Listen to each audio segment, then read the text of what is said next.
आप सभी विद्यार्थियों प्रतियोगी छात्रों का YouTube चैनल में आपका अपना YouTube चैनल USY क्लासेज में हार्दिक स्वागत है। आज से इस चैनल पे जो है हिंदी साहित्य का आरंभ होने जा रहा है। इससे पहले आपको जो है इस पर वीडियो मिल रहा था रचनाओं, कवियों और उनकी रचनाओं का। तो एक सीरीज वो चल रही है और वो चलती रहेगी। साथ में एक नई सीरीज स्टार्ट हो रही है साहित्य की, और यह विस्तृत क्लास होगी, केवल रचना नहीं होगी, पूरे सिस्टम के साथ, ठीक है,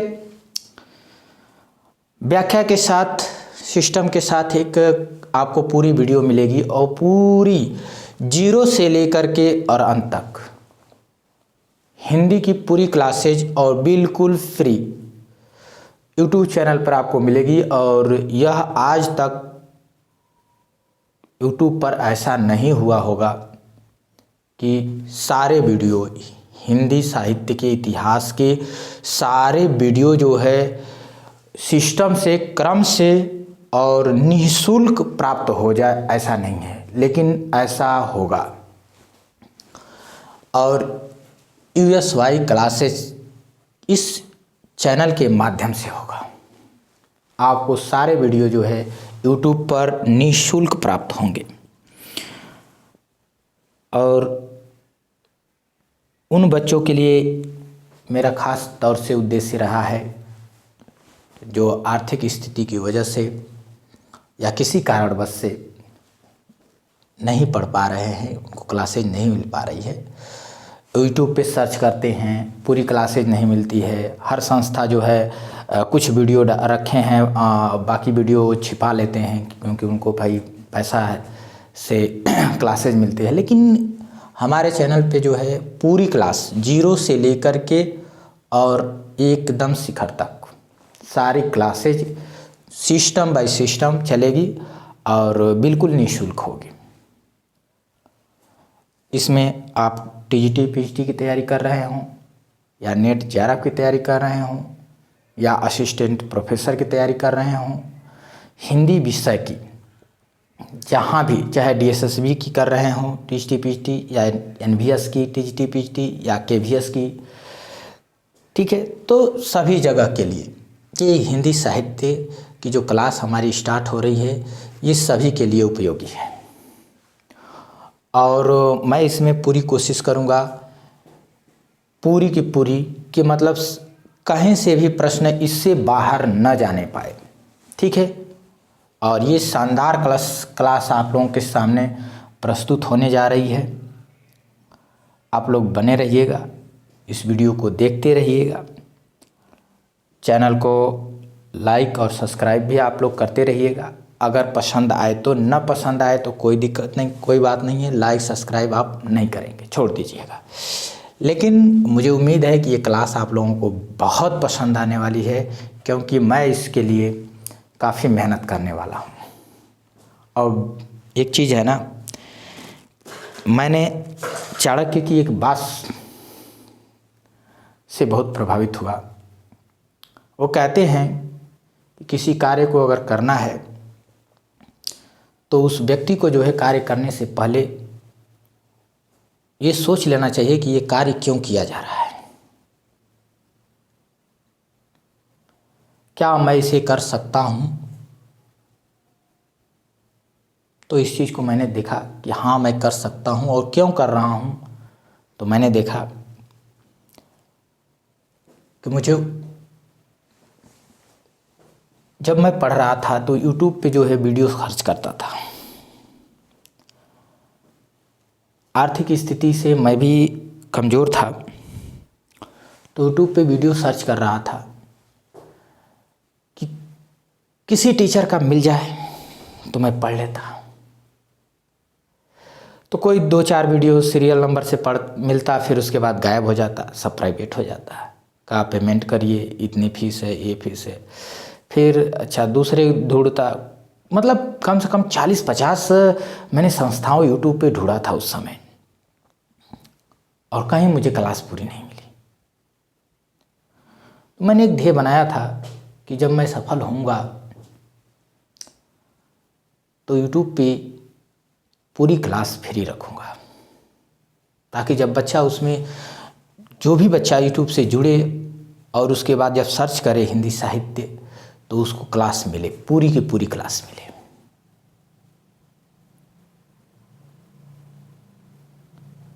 एक दो क्लासें नहीं।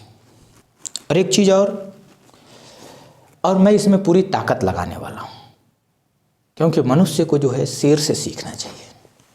शेर जब शिकार करता है, यानी अपने कार्य को करता है, तो पूरी ताकत लगा देता है और पूरी ताकत से अपने शिकार या अपने कार्य को करता है, पूरी मेहनत के साथ 100% योगदान देता है। और मैं भी इस कार्य को शुरू किया हूँ, तो इस कार्य में मैं अपना 100% लगाने वाला हूँ, इसीलिए यह मेरा क्लास बेहतर होने वाला है। तो आप लोगों को जो है जुड़े रहना है और इस क्लास को से आप बहुत कुछ सीखने को मिलेगा, बहुत कुछ देखने को मिलेगा और कुछ नया मिलेगा। तो आज ये पहली क्लास है, शुरुआत हो रही है इसकी, ठीक है। मैंने एक कहावत है, कहावत क्या है, चाणक्य की ही एक बात आती है याद। अर्थशास्त्र के जनक थे, उन्होंने कहा है कि दूसरों की गलतियों से सीखो, खुद गलती करके अगर सीखोगे तो ये आयु क्या हो जाएगी, कम पड़ जाएगी। इतना समय नहीं है कि तुम गलती करो और उसके बाद उससे सीख लो, इतना समय आपके पास नहीं है। इसलिए जो गलतियां लोगों ने कर लिया है उसका उनसे सीखो कि क्या किए तो क्या गलत हो गया, उस अनुभव को ग्रहण करो। गलती कर करके और अनुभव ले और सीखे, बहुत पिछड़ जाएगा, तब तक समय आपसे आगे निकल जाएगा, ठीक है। तो जो गलतियां, जो कमियां मेरे साथ हुई, मैं क्लास ढूंढता था, नहीं मिल रही थी, लेकिन मैं सोचा हूं कि अब यूट्यूब चैनल पर अगर कोई बच्चा जब हिंदी साहित्य का इतिहास सर्च करे तो जीरो से लेकर के और शिखर तक, शून्य से लेकर के शिखर तक, यानी शुरू से लेकर के अंत तक पूरी क्लास बिल्कुल सिस्टम से प्राप्त हो जाए उसे, और बिल्कुल निःशुल्क, ठीक है।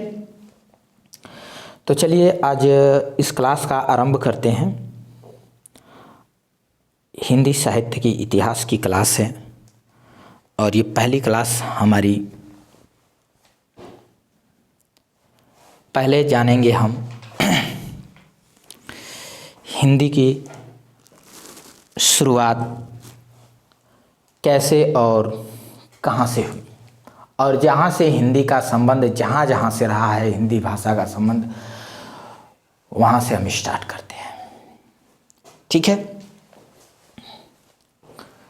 तो चलिए, तो हिंदी साहित्य का इतिहास जानने से पहले उसके हिंदी भाषा को जानते हैं, उसके बाद इतिहास पे हम चलेंगे, ठीक है। तो पहले हमको जानना है इतिहास से पहले हिंदी भाषा को।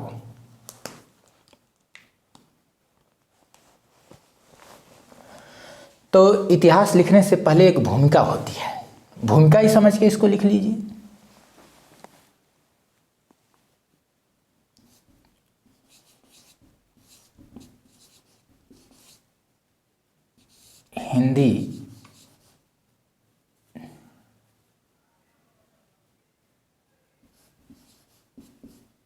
हिंदी भाषा, और इसको आप कह सकते हैं पूर्व पीठिका। पहले हिंदी भाषा को आप क्या कह सकते हैं, इसको मिटा देते हैं, नहीं, थोड़ा पहले पूर्व पीठिका ही आप लिखिए। हिंदी भाषा, हिंदी साहित्य का इतिहास लिखने से पहले ही भूमिका लिखी जाती है, पीठिका लिखी जाती है, तो वो पहले लिखिए, पूर्व पीठिका। यहाँ से आपको प्रश्न बनता है और इसमें हम हिंदी भाषा ही रखेंगे। अब हिंदी भाषा को क्वेश्चन कर लीजिए, हिंदी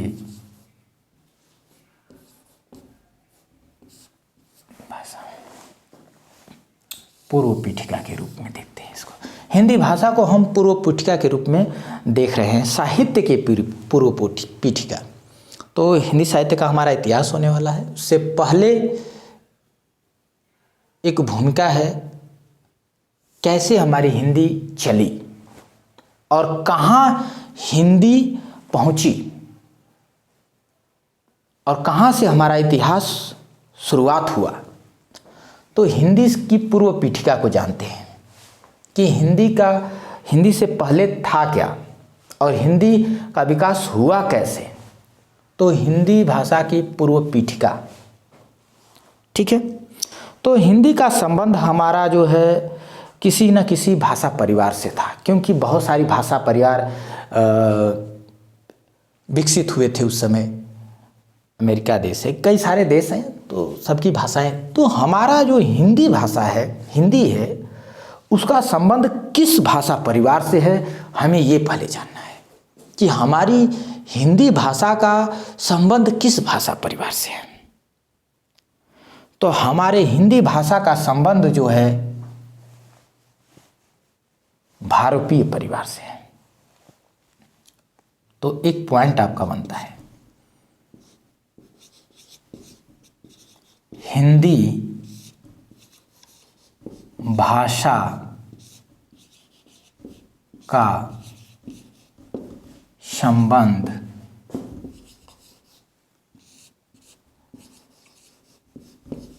भारोपीय परिवार,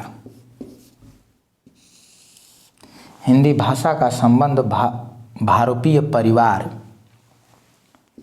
से है। हिंदी भाषा का संबंध किससे है? तो हिंदी भाषा का संबंध जो है भारोपीय परिवार से है। अब बात आती है कि आखिर भारोपीय जो परिवार है, इस परिवार को कितनी वर्गों में बांटा गया है। अब देखिए, हमने कई परिवार हैं, हमने छोड़ दिया। हमारा जो हिंदी का संबंध है उन कई परिवारों में से किस परिवार से है? तो भारोपीय परिवार से है। तो इसके बारे में मुझे जानना जरूरी है, क्योंकि इसका संबंध किससे है? हमारी भाषा हिंदी से है।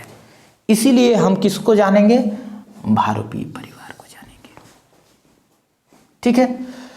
तो प्रश्न ये बनता है कि भारोपीय परिवार की भाषाओं को कितने भागों में बांटा गया है? तो भारोपीय परिवार की भाषा जो है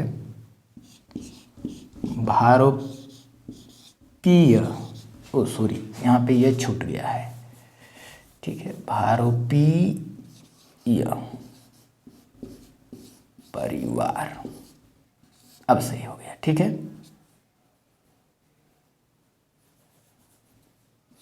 परिवार, भारोपीय परिवार। अब हिंदी का संबंध अगर भारोपीय परिवार से है, भारत और यूरोपीय, ठीक है, दोनों को मिला के भारोपीय परिवार। तो भारोपीय परिवार से है तो इसके कितने भाग हैं? तो भारोपीय परिवार से संबंध है, लेकिन भारोपीय परिवार को दो भागों में बांटा गया है। भारोपीय परिवार को दो भागों में बांटा गया। एक भाग है शतम वर्ग, दो वर्ग में बांटा गया। तो एक वर्ग जो है शतम वर्ग है, वर्ग को चाहो तो हटा सकते हैं, शतम, और एक है केतु।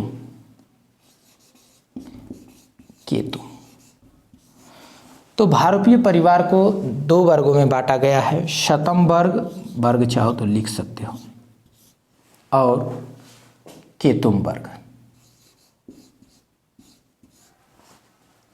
सिस्टम से लिखेंगे। हिंदी भाषा का संबंध भारूपीय परिवार से है। भारूपीय परिवार को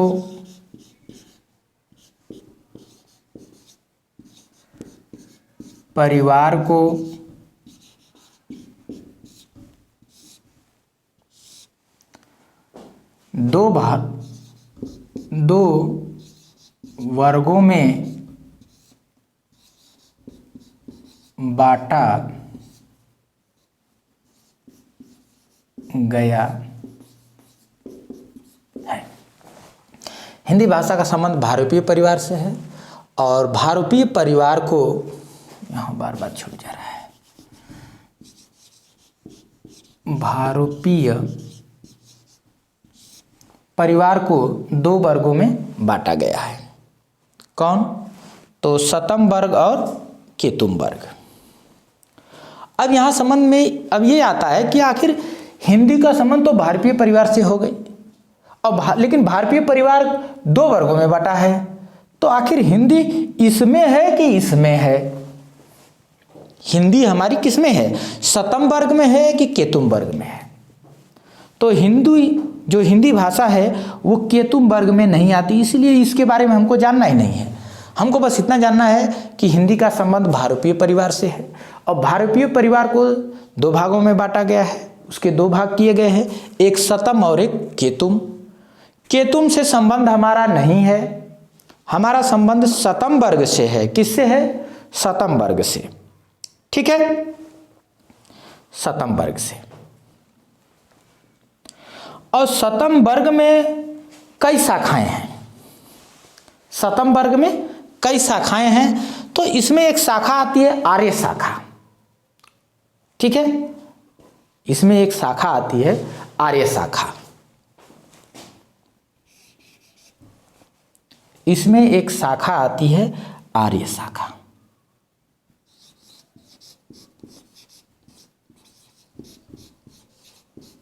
आर्य शाखा, आर्य शाखा को हम कह सकते हैं भारत ईरानी शाखा।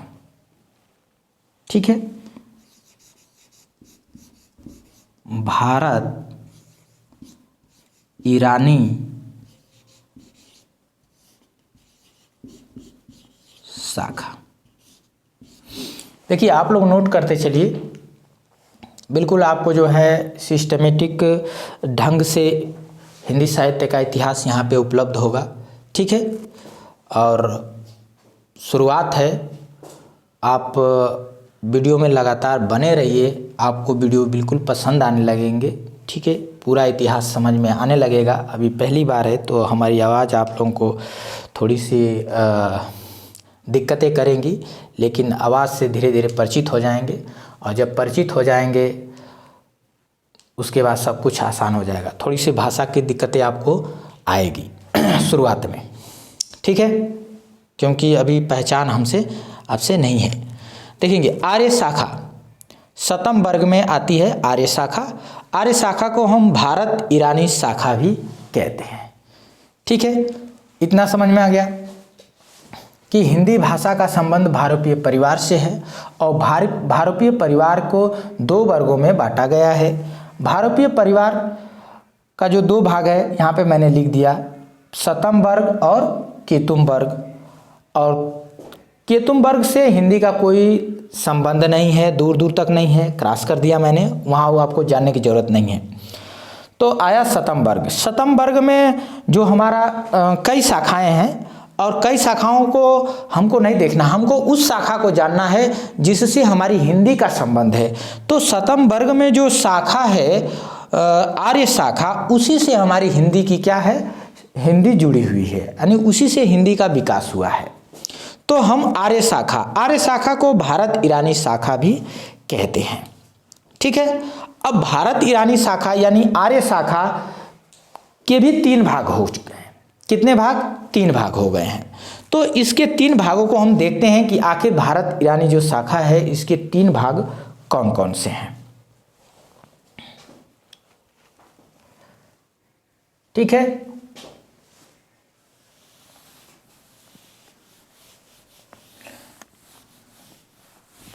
अब इसको मैं मिटाता हूं और इसको जो है मैं थोड़ा सही से बना देता हूँ ताकि एक ही पेज पे पूरा आ जाए। ठीक है, तो देखेंगे यहाँ मैंने लिख दिया भारोपीय परिवार, और भारोपीय परिवार के हमने कर दिया 2 खंड। कितने खंड? 2 खंड। तो एक हो गया हमारा शतम वर्ग और दूसरा हो गया केतुम वर्ग। ठीक है, केतुम वर्ग। इसमें हमको नहीं जाना है इसलिए कि वहाँ हिंदी का कोई संबंध लेना देना नहीं है। शतम वर्ग में हिंदी का लेना देना है। शतम वर्ग में एक शाखा है जिसका नाम आर्य शाखा है।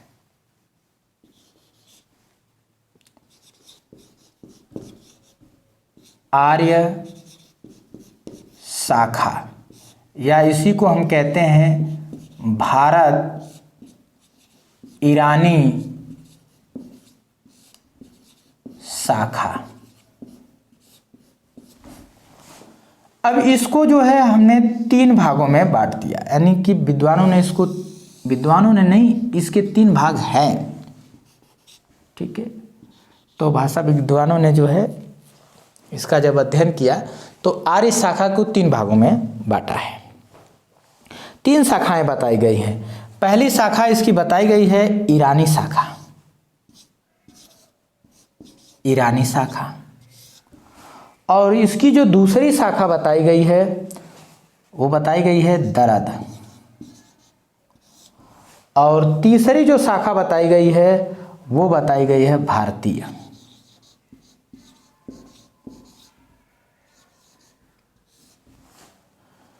ईरानी आर्य शाखा,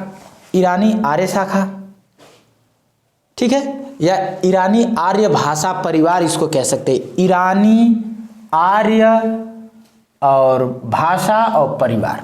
ठीक है, तो ईरानी आर्य भाषा, दरद आर्य भाषा, भारतीय आर्य भाषा। यहाँ पे चाहे तो आर्य भाषा लगा सकते हैं। ठीक है, लीजिए आर्य भाषा। आर्य भाषा क्योंकि ये इसी का है शाखा। ठीक है, आर्य शाखा यानी आर्य का ही ये क्या है, 3 भाग है। ईरानी आर्य भाषा और दरद आर्य भाषा और भारतीय आर्य भाषा।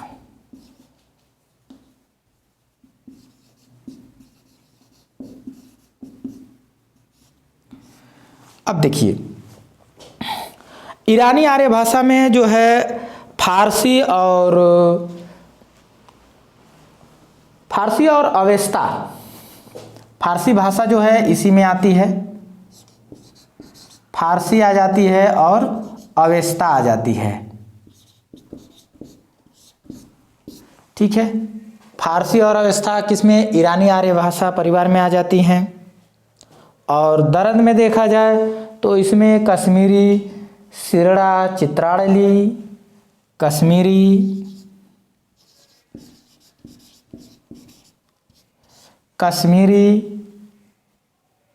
शीड़ा और चित्राली।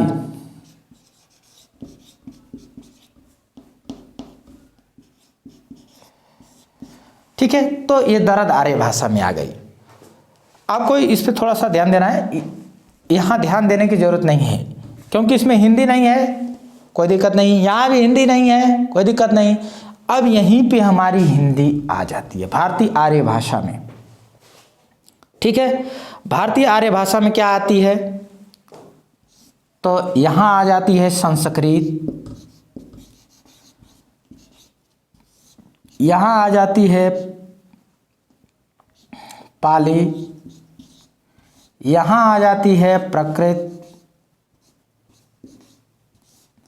यहाँ आ जाती है अपभ्रंश, और यहीं पर आ जाती है आधुनिक हिंदी। या आधुनिक भारतीय आर्य भाषाएं कर लीजिए।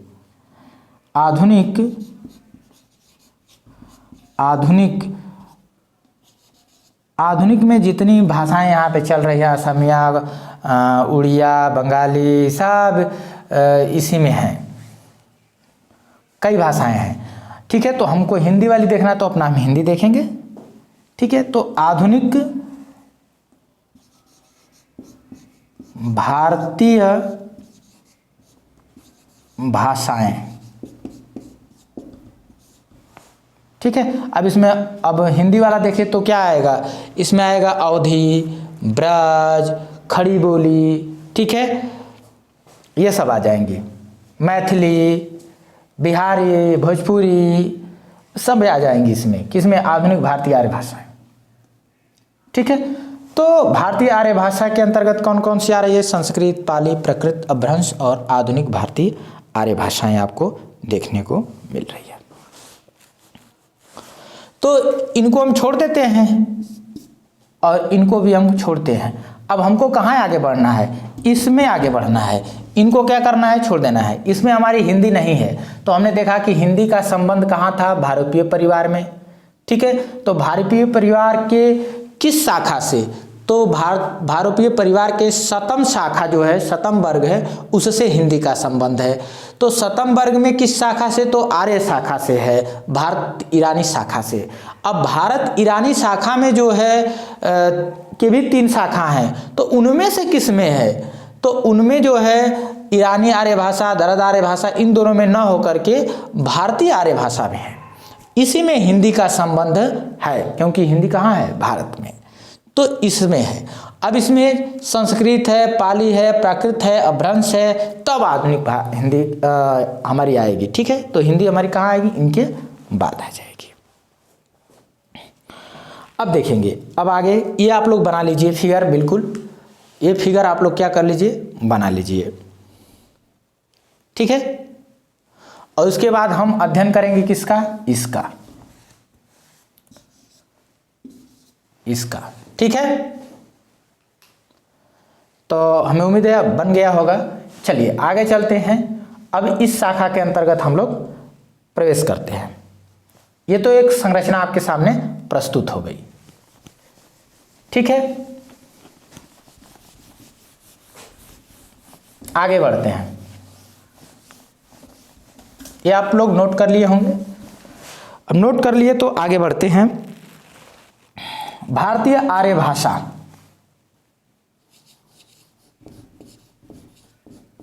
भारतीय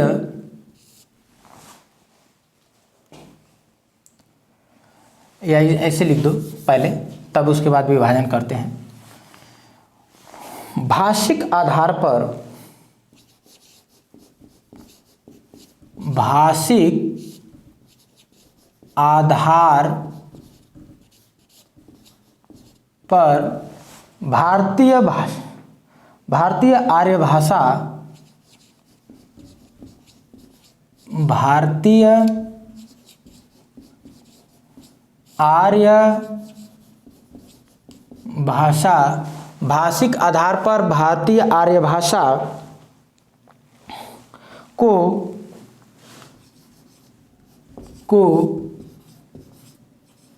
3 वर्गों में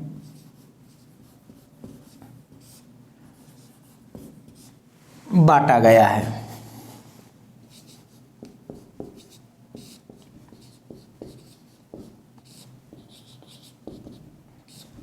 तीन वर्गों में बांटा गया है। तो 3 वर्ग कौन कौन से हैं उसको देखते हैं। अब देखिए, भाषिक आधार पर भारतीय आर्य भाषा को 3 वर्गों में बांट लिया गया है। पहला कौन सा है, तो प्राचीन भारतीय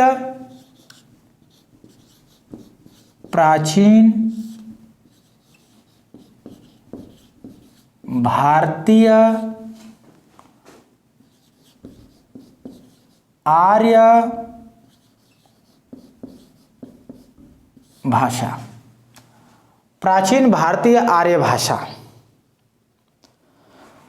यह भाषा का जो प्राचीन भारतीय आर्य भाषा है, यह कब से थी, इसका सन डेट भी लिख सकते हैं, कब से कब तक। तो 1500 ईस्वी पूर्व से 1500 ईस्वी पूर्व से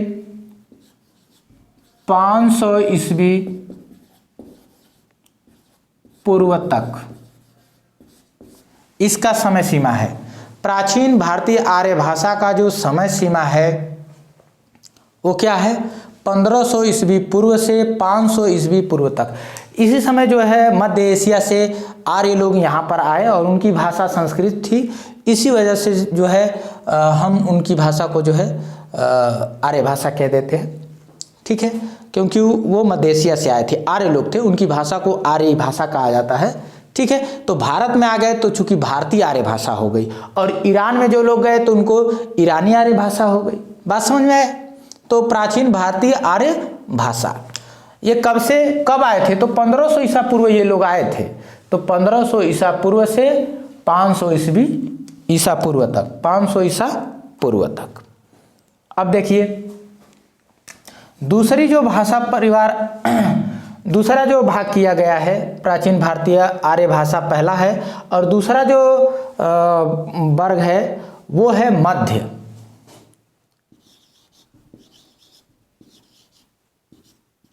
दूसरा जो है मध्यकालीन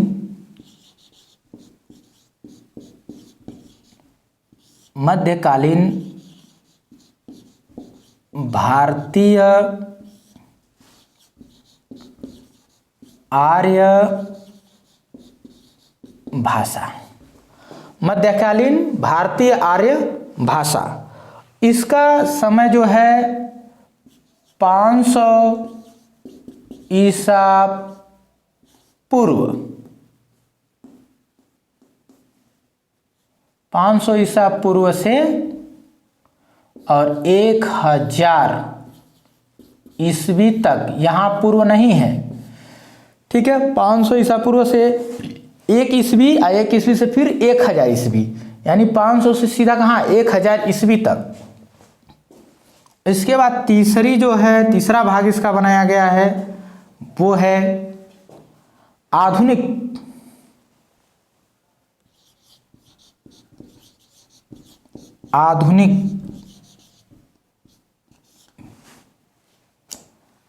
भारतीय आर्य भाषा।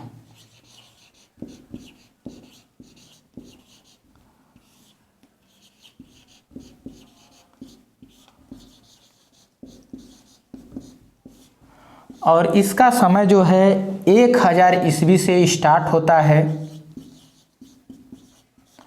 और अब तक जो है चल रहा है, ठीक है। तो देखिए भारतीय आर्य भाषा को 3 वर्गों में बांट दिया गया, एक प्राचीन भारतीय आर्य भाषा, और एक मध्यकालीन भारतीय आर्य भाषा, और एक आधुनिक भारतीय आर्य भाषा, ठीक है।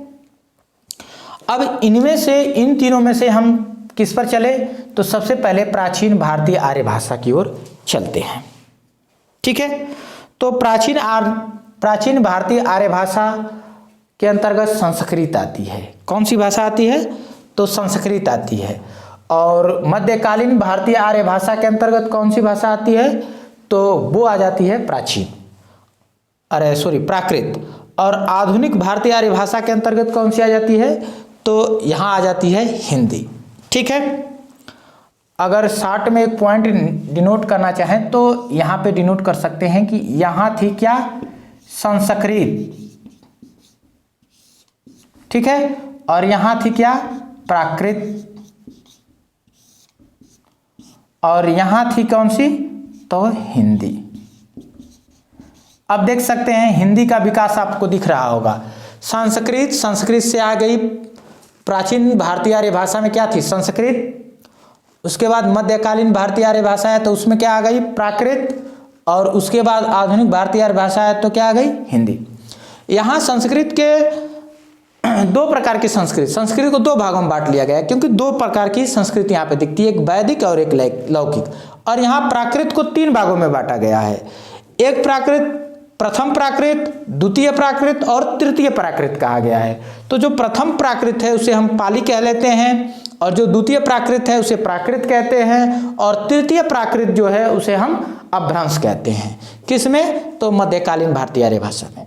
और आधुनिक भारतीय आर्य भाषा में जो है हिंदी है, तो यहाँ पे आप देखेंगे एक प्राचीन हिंदी और एक जो है आधुनिक हिंदी। हिंदी प्राचीन हिंदी और आधुनिक हिंदी में बटी हुई है। ठीक है, तो सबसे पहले हम प्राचीन भारतीय आर्य भाषा की ओर चलते हैं।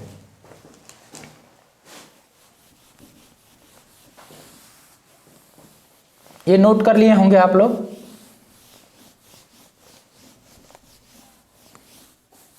तो पहला हमारा यहाँ पे आप हेडिंग बनाएंगे एक, और आज प्राचीन भारतीय आर्य भाषा तक ही देखेंगे। ठीक है, क्योंकि आज हमारा ये क्लास पहला दिन है क्लास का साहित्य के शुरुआत के लिए। ठीक है, इससे पहले हम लोग देख रहे हैं रचना का एक सीरीज चल रही है, वीडियो आप लोगों को मिल रहा होगा रचना वाला, जिसमें हम आदिकाल, भक्तिकाल, रीतिकाल और भारतेंदु युग, इन सभी युगों का अब तक जो है जितने कवि रहे हैं और उनकी जितनी प्रसिद्ध रचनाएं रही हैं, उन रचनाओं को हमने एक वीडियो में कवर किया है। ठीक है, उनकी कई वीडियो आपको देखने को मिलेगी और मिल भी रही होगी अलग अलग युग। ठीक है, आदिकाल के अलग कवि, भक्तिकाल के अलग कवि, रीतिकाल के अलग कवि। रीतिकाल में भी पार्ट 3 गो है, 3 पार्ट है, तो तीनों पार्ट के अलग अलग होंगे, आपको दिखाई देगा। और भक्तिकाल में भी उसी तरीके से होगा।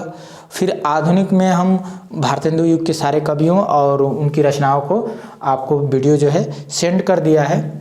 और ये क्लास जो है अब नई क्लास शुरू हो रही है, ये साहित्य की है, पूरा साहित्य इस क्लास में आपको मिलेगा। ठीक है, और यूट्यूब पर एकदम ये पहला ऐसा होगा आज तक इतिहास में, यूट्यूब के आज तक के इतिहास में जो है ऐसा पहली बार होने जा रहा है कि पूरी क्लास हिंदी साहित्य के इतिहास की यूट्यूब पर उपलब्ध होगी। ठीक है, और कोई भी इसको बच्चा कोई भी सर्च करे, बिल्कुल फ्री ऑफ कॉस्ट एकदम क्लास शुरू से लेके अंत तक आपको उपलब्ध होगी। ठीक है, तो प्राचीन भारतीय आर्य भाषा, प्राचीन भारतीय आर्य भाषा, प्राचीन भारतीय आर्य भाषा, इसका जो समय है 1500 ईसा पूर्व से 500 ईसा पूर्व तक। ठीक है, तो यहां लिखेंगे, इसमें लिखेंगे कि प्राचीन भारतीय आर्य भाषा, पॉइंट बना के, प्राचीन भारतीय आर्य भाषा, प्राचीन भारतीय आर्य भाषा में बोलचाल की भाषा,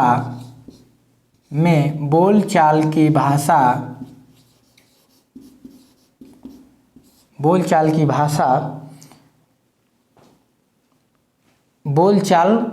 भाषा प्राचीन भारतीय आर्य भाषा में बोलचाल की भाषा मत लिखिए, बोलचाल का आधार, बोलचाल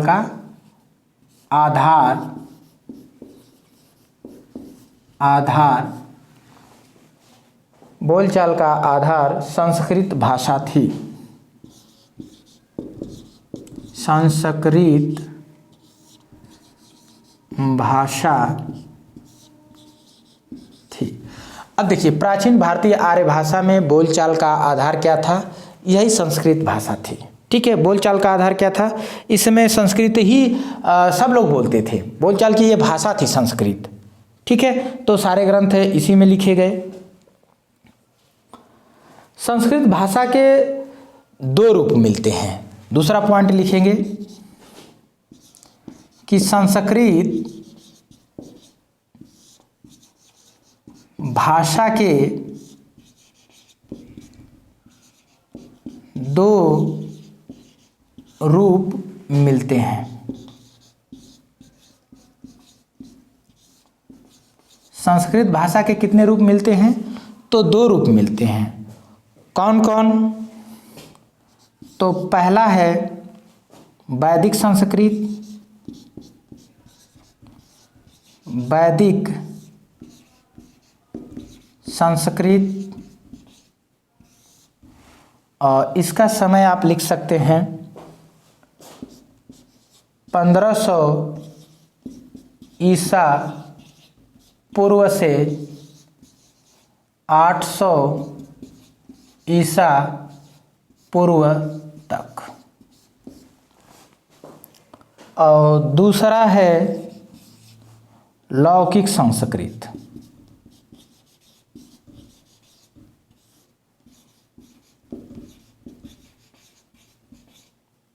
लौकिक संस्कृत, इसका आप समय सीमा लिख सकते हैं 800 ईसा पूर्व से 500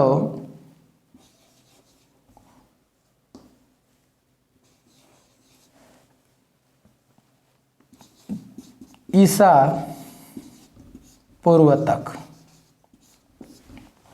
ठीक है, तो आपने देखा कि प्राचीन भारतीय आर्य भाषा में बोलचाल का आधार जो है संस्कृत भाषा थी। संस्कृत भाषा के यहाँ पर दो रूप मिलते हैं, एक वैदिक संस्कृत जो 1500 ईसा पूर्व से 800 ईसा पूर्व तक चली, और दूसरा लौकिक संस्कृत जो 800 ईसा पूर्व से 500 ईसा पूर्व तक थी। ठीक है, अब वैदिक संस्कृत को थोड़ा सा देखते हैं।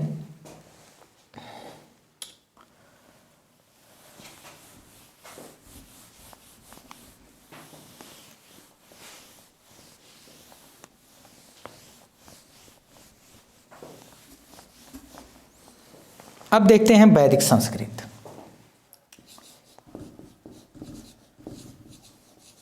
वैदिक संस्कृत, वैदिक संस्कृत का समय सीमा हमने यहाँ बता दिया, तो फिर लिख देता हूँ 1500 ईसा पूर्व। देखिए कई बार लिखिए, कई बार लिखने से आपको याद भी हो जाएंगे। ठीक है, तो 1500 ईसा पूर्व से 800 ईसा पूर्व तक। देखिए समय इधर उधर दिया रहता है, वो समय जो है सत्य नहीं है, बिल्कुल यही समय जो है परफेक्ट है। ठीक है, तो वैदिक संस्कृत 1500 ईसा पूर्व से 800 ईसा पूर्व तक चला। ठीक है, इसमें कुछ ग्रंथ लिखे गए। कौन कौन से ग्रंथ लिखे गए ये आपको थोड़ा सा देखना है।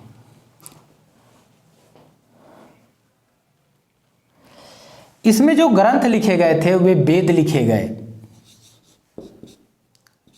वेद, यहां पे ग्रंथ कर सकते हैं।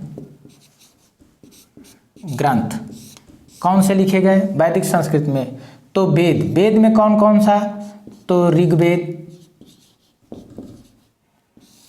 ऋग्वेद, कामा सामवेद। देखिए ये प्रश्न बनेंगे, जो जहाँ से प्रश्न बनेगा हम उसको पूरा पॉइंट लिखेंगे, और जहाँ से प्रश्न नहीं बनेगा हम छोड़ते चले जाएंगे। जैसे आप लोग देखे होंगे शुरू में, जहाँ से प्रश्न नहीं बनते हम छोड़ दिए वहाँ। ठीक है, जहाँ जहाँ से हिंदी का संबंध रहा केवल उतना ही बता रहे हैं। ठीक है, तो ये प्रश्न बन जाते हैं। ऋग्वेद सामवेद किस में लिखे गए? तो जब बनेंगे तो आप क्या बताएंगे? तो ऋग्वेद सामवेद। ठीक है, और यजुर्वेद, यजुर्वेद, और इसके बाद अथर्ववेद, अथर्ववेद। तो इसमें जो है चारों वेद लिखे गए और क्या लिखे गए, वेदांग लिखे गए और क्या लिखेंगे, तो ब्राह्मण ग्रंथ लिखेंगे,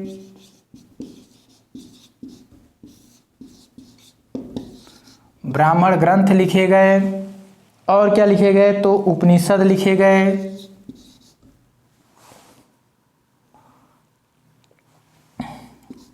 उपनिषद लिखे गए और भी आदि कुल ग्रंथ लिखे गए। इनमें सबसे प्राचीन ग्रंथ है ऋग्वेद। वैदिक संस्कृत का ये पॉइंट बना के नोट कर लेंगे कि वैदिक संस्कृत का सबसे प्राचीन ग्रंथ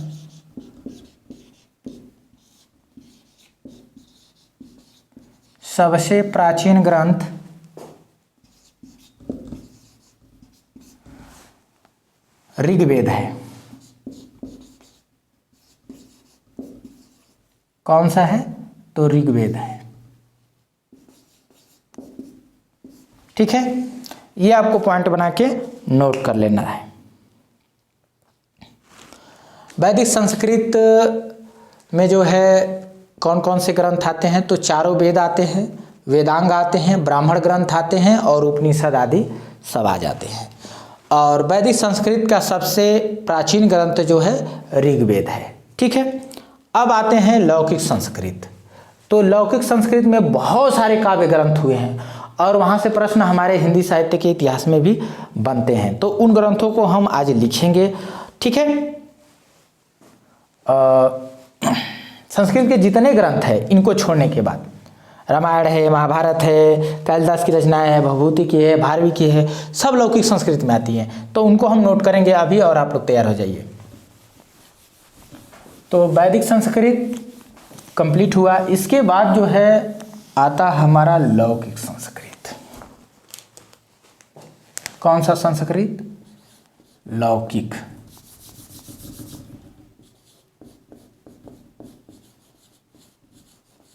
लौकिक संस्कृत, और इसका जो समय है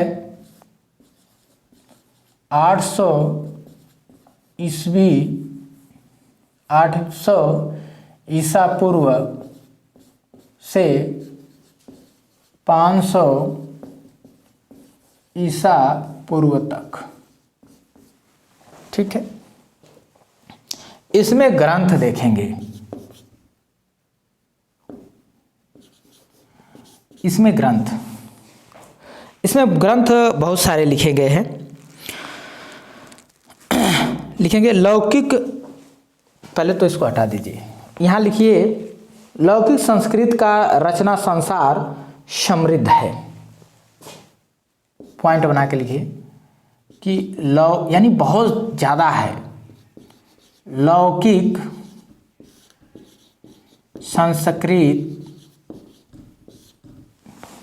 संस्कृत का रचना संसार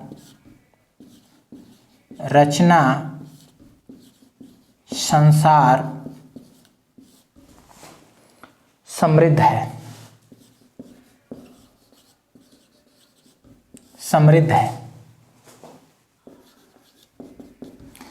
इसमें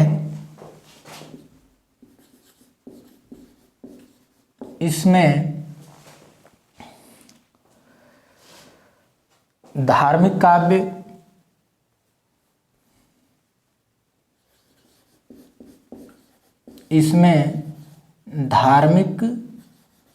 काव्य,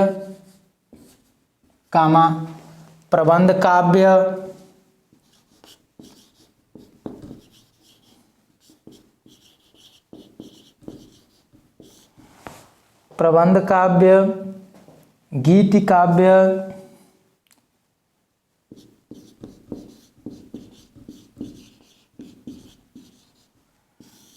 नाटक, मुक्तक,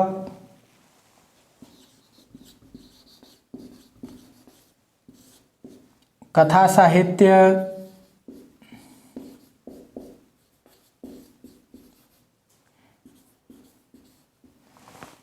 साहित्य इतिहास, पुराण आदि, ज़्यादा नहीं लिखेंगे, आदि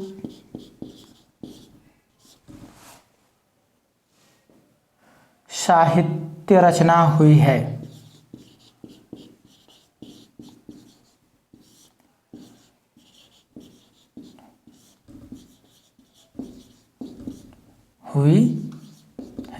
तो देखिए, लौकिक संस्कृत का रचना संसार बहुत विस्तृत है। यहाँ आते आते आपको जो है प्रबंध काव्य, जैसे खंड काव्य, महाकाव्य, गीति काव्य, नाटक, मुक्तक रचनाएं, कथा साहित्य, गद्य काव्य और निबंध, तमाम चीज़ें आपको देखने को यहाँ पे मिलने लगते हैं। ठीक है, अब कुछ ग्रंथ जो प्रसिद्ध है, जहाँ से हिंदी साहित्य, जब आप टीटी पीटी का पेपर देते हैं तो संस्कृत से भी कुछ प्रश्न बन जाते हैं। तो यहाँ पे कुछ रचनाएं आपको आती हैं इसमें, तो वो रचनाएं लिख देते हैं और रचनाकार भी लिख देते हैं। ठीक है,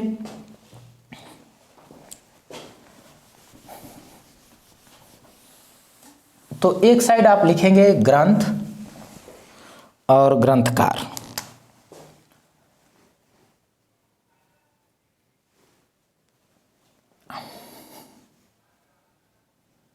इधर ग्रंथकार का देते हैं, इधर ग्रंथ कर देते हैं।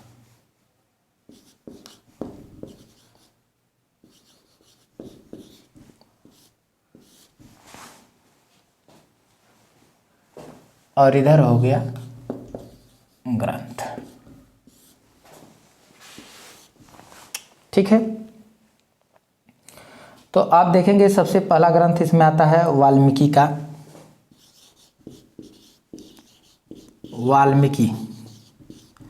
वाल्मीकि ने क्या लिखा? रामायण।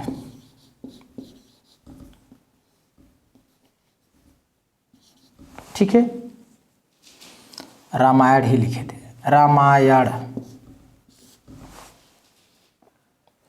यह महाकाव्य है।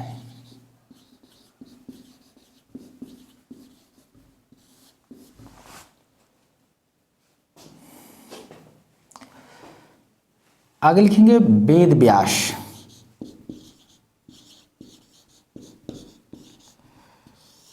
वेद व्यास क्या लिखे? महाभारत। महाभारत ये भी महाकाव्य है। महाकाव्य, प्रबंध काव्य के दो भेद होते हैं ना, एक महाकाव्य है और एक जो है खंड काव्य है। तो ये क्या है? महाकाव्य है। इसके बाद पुराण भी आ जाएंगे। पुराण जितने हैं तो पुराण से प्रश्न नहीं बनता है कि कौन सा पुराण। ठीक है, तो इसमें पुराण भी आ जाएंगे। पुराण के लेखकों कई हैं, तो क्लियर नहीं है कि कौन। तो यहाँ पे मैं लिख देता हूँ पुराण। पुराण, ठीक है। जितने 18 पुराण है, सभी पुराण।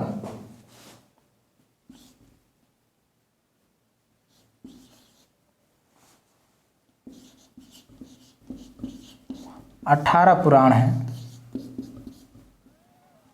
ठीक है, इसको लास्ट में लिख देंगे, हटाओ, लास्ट में लिख देंगे। ठीक है, अब आ जाते हैं कालिदास पर। कवि कालिदास।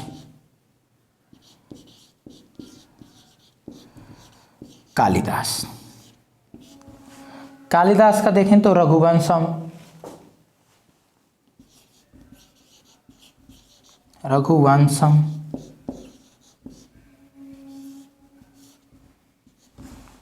और देखें दूसरी, ये महाकाव्य है। ये क्या है? महाकाव्य है। आपसे प्रश्न बनता है कि रघुवंशम खंड काव्य है या महाकाव्य है, तो महाकाव्य है। ठीक है, किसकी है? तो कालिदास की है। ये सब किसमें है? लौकिक संस्कृत में लिखी गई हैं। और आगे देखते हैं कुमार संभवम है, कुमार संभवम,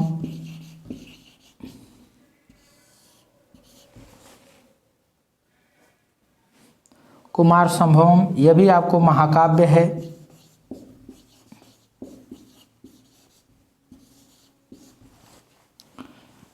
ठीक है, देखिए हमारा इतिहास, साहित्य इतिहास थोड़ा सा कुछ अलग होगा, ठीक है, और मैटर कुछ अच्छे ढंग से मिलेंगे आपको, आप बस देखते जाइए, ठीक है।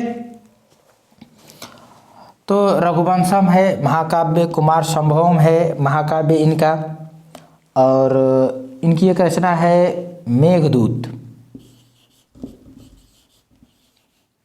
इनकी एक रचना है मेघदूत, और मेघदूत जो है खंड काव्य है।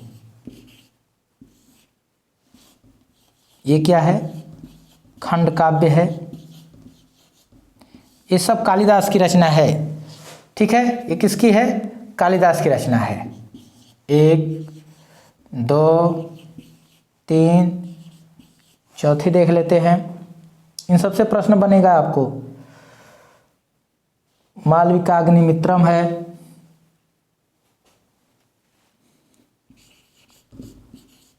मालविकाग्नि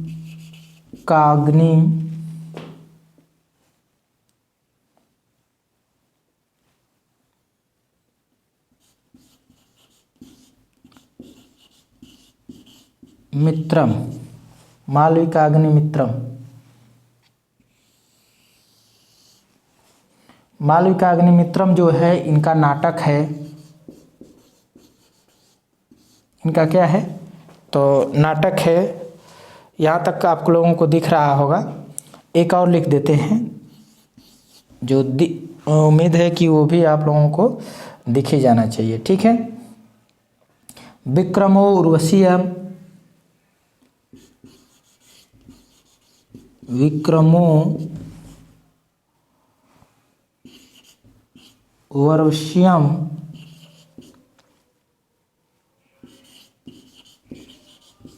विक्रमोर्वशीयम यह भी आपको नाटक है। ये क्या है? नाटक है। और इनकी और रचना है, ऊपर मिटा के लिख देते हैं, ठीक है।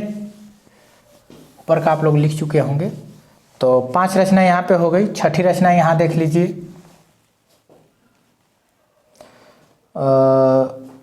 अभिज्ञान शकुंतलम, अभिज्ञान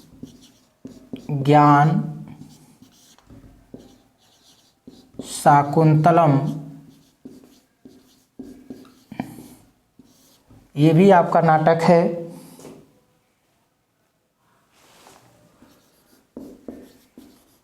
ये भी क्या है? तो नाटक है। 7वीं इनकी रचना देख लेंगे, अश्वघोष, नहीं, 7वीं इनकी रचना एक है,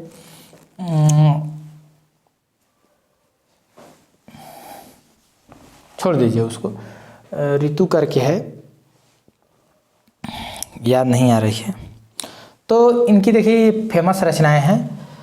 रघुवंशम महाकाव्य है, कुमार संभव महाकाव्य, 2 महाकाव्य इन्होंने लिखा, और मेघदूत इनका जो है खंड काव्य है।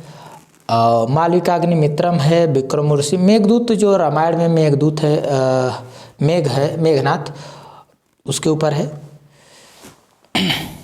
सॉरी मेघनाथ कह रहे हैं। मेघदूत जो है एक विरह रचना है, सॉरी गलती हो गया। तो यह क्या है? विरह रचना है। जब हम वहाँ चलेंगे तो वहाँ बताएंगे। अभी केवल रचना जानिए कि रघुवंशम जो है महाकाव्य, कुमार संभवम जो है महाकाव्य, मेघदूत जो है खंड काव्य। इसमें मेघ जो है, मेघ बादल है, और ये क्या बना है? दूत बना है, ठीक है। तो बादल को जो है कि दूत बना करके और अपना संदेश जो है भेजवाया गया है, ठीक है। तो यह क्या है? खंड काव्य है। मालविकाग्निमित्रम जो है नाटक है, विक्रमोर्वशीयम जो है नाटक है, और अभिज्ञान शकुंतलम जो है नाटक है। इनके 7 ग्रंथ है, और एक ग्रंथ का याद नहीं आ रहा है, तो कोई बात नहीं है, इतना तो आप जानिए पहले, फिर आगे चलते हैं। ये संस्कृत में फिर हम लोग पढ़ेंगे। फिलहाल यहाँ लिख लेंगे तो आपको ये फ़ायदा होगा, लिखे रहेंगे तो ये फ़ायदा होगा कि मतलब जब हम संस्कृत स्टार्ट करेंगे तो वहाँ पे आपको ऐसा नहीं लगेगा कि ये तो नया क्या है, वहाँ आपको लगेगा कि इससे तो हम परिचित हैं, तो वहाँ याद करने में और समझने में क्या होगी, आसानी रहेगी आप लोगों को। ठीक है, तो आगे चलते हैं। अश्वघोष, अश्वघोष की एक रचना है, अश्वघोष। अश्वघोष की रचना है सौंदरानंद।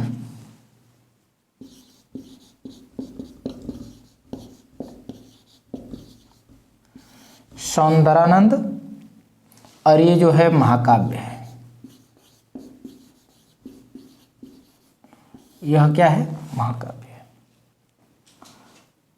ठीक है, और एक और रचना है बुद्ध चरित्र।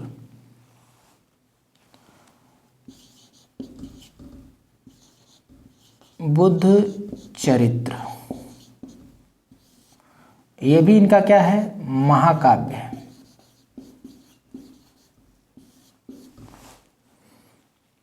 आगे चलते हैं, भारवी का, इनका एक रचना और इन्हीं की दो रचना। आगे चलते हैं भारवी कवि। भारवी की जो रचना है किरातार्जुनीयम है।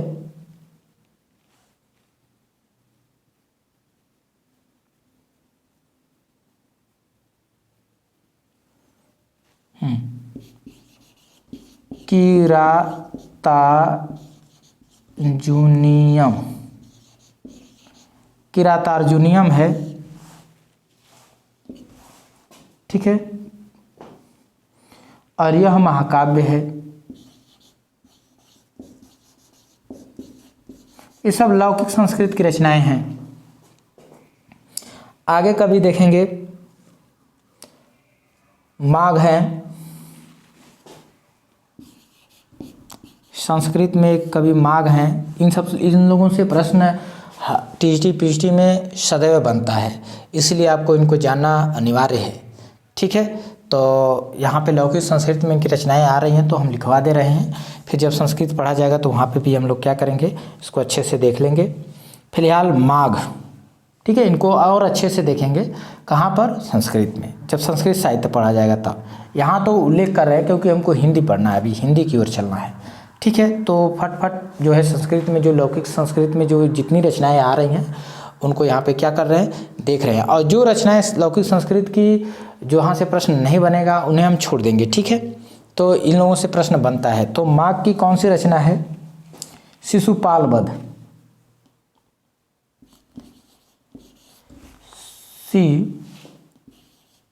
शिशुपाल,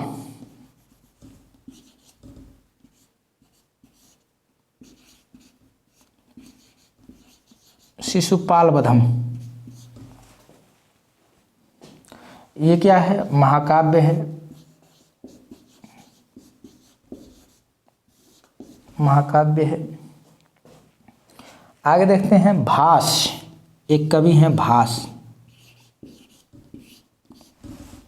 भास की रचना देखें तो एक रचना है प्रतिमा। इनकी एक रचना है प्रतिमा, नाटक है।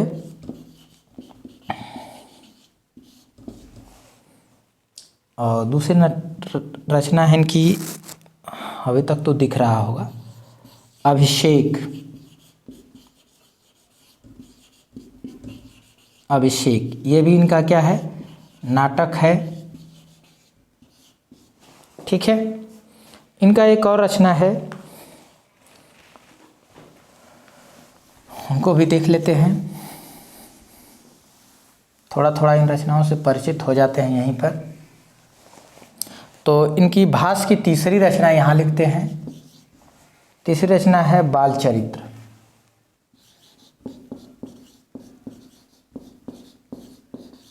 बाल चरित्र, ठीक है, ये भास की रचना है।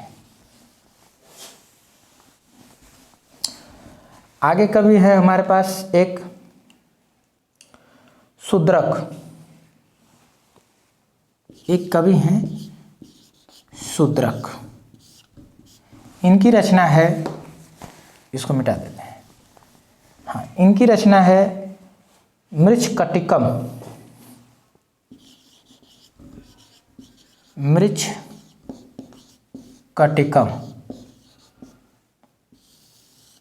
इनकी रचना है मृच्छकटिकम। ये क्या है? नाटक है।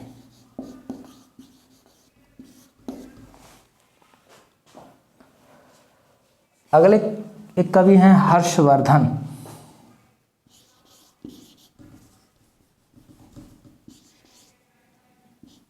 हर्षवर्धन, और हर्षवर्धन की रचना है रत्नावली नाटिका।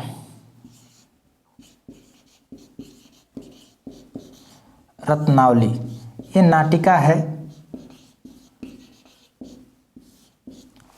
ये क्या है? नाटिका है। और एक कवि हैं भट्ट नारायण।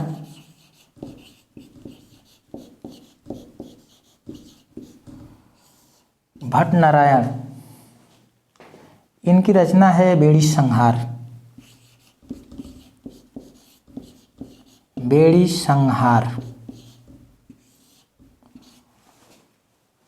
यह क्या है? नाटक है। ठीक है, तो नाटक है। आगे देखेंगे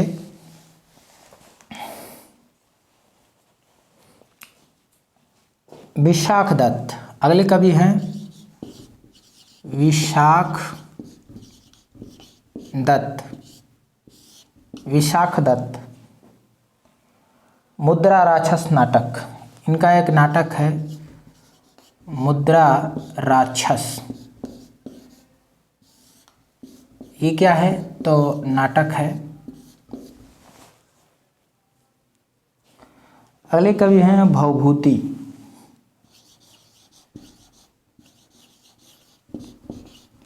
भवभूति, उत्तर रामचरित। उत्तर रामचरितम।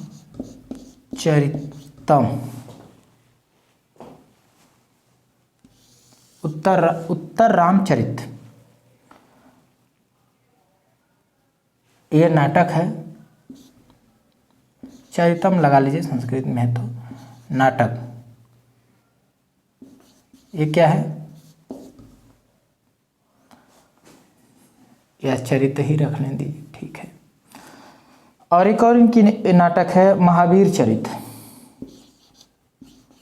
महावीर चरित, ये भी क्या है? सॉरी, ये नाटक है। नाटक, ठीक है।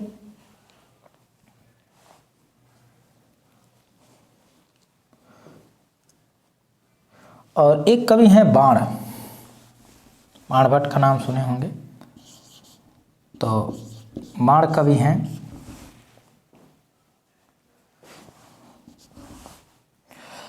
हर्षचरित इनकी रचना है। बाण भट्ट की है रचना हर्षचरित। तो बाण या बाण भट्ट, इनकी रचना है हर्षचरित। और एक है कादंबरी।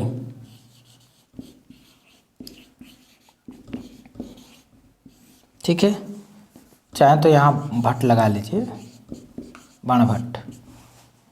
ठीक है, बाण भट्ट कहिए चाहे बाण कहिए, कोई दिक्कत नहीं। तो बाण भट्ट की रचना है हर्षचरित और कादंबरी।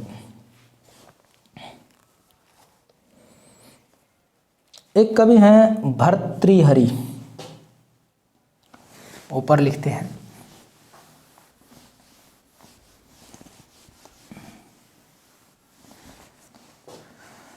तो अभी आपने देखा महावीर चरितम है एक रचना, बताएंगे, कमेंट भी करते रहेंगे, बताएंगे महावीर चरितम किसकी रचना है।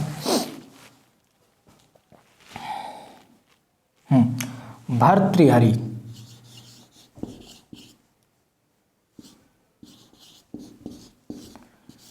इनकी रचना है श्रृंगार शतक। श्रृंगार शतक ये मुक्तक है।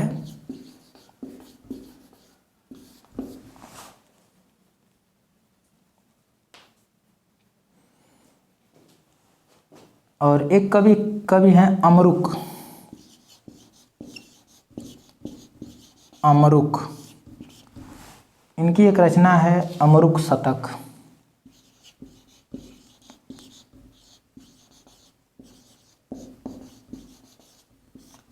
ये भी क्या है, मुक्तक है। बिहारी का असर जो है इन्हीं रचनाओं से, बिहारी की रचनाओं पर इनका असर आपको देखने को मिलता है।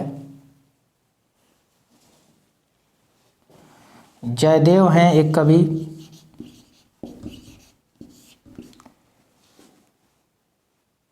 जयदेव की जो रचना है गीत गोविंद है।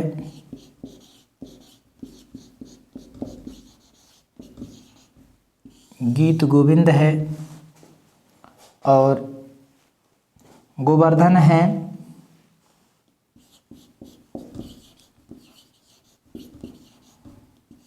गोवर्धन एक कवि हैं, उनकी रचना है आर्य सप्तशती।